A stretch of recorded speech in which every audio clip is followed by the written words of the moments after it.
What's going on, everybody, and welcome back to Israel's Movie Reviews. Today, episode 24, we're going to be discussing Netflix's Bird Box, starring Sandra Bullock. Bird Box, at the time, when I first saw it, was a new sci-fi horror movie on Netflix, heavily derivative of the likes of A Quiet Place and The Happening.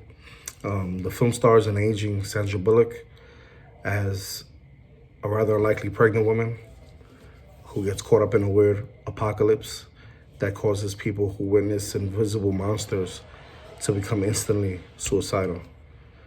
She takes refuge in a large home with the usual sort of characters you will see in a movie like this before going on a quest to find safety. I thought this movie was effective enough for what it was doing in the movie. Post this apocalyptic era where people are committing suicide left and right, you really don't know why. You see people reacting a certain way, but there's no one there. You see people claiming that they're hearing voices, and you're like, what's going on? And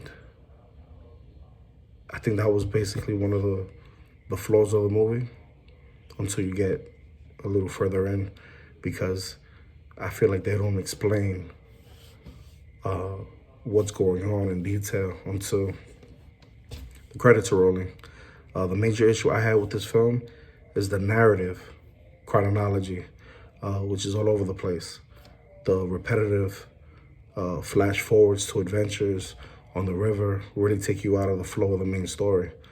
Throughout the movie, she's on a quest with her two children, and it keeps going back and forth, on how she got there. I feel like the earlier half of the movie was way better than the middle and end.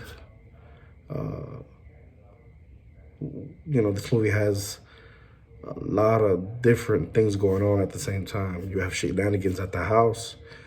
You have good performances from the likes of the legend John Malkovich. Machine Gun Kelly's in this movie.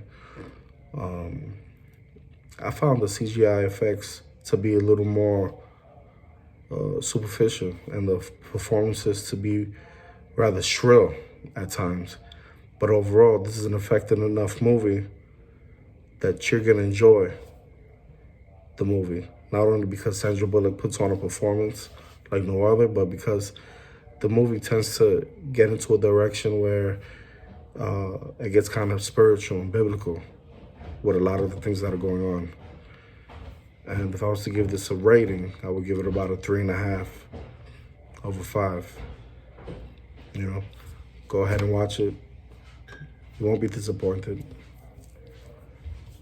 But it is a long movie. They could have cut the runtime a little shorter and it would have been more effective.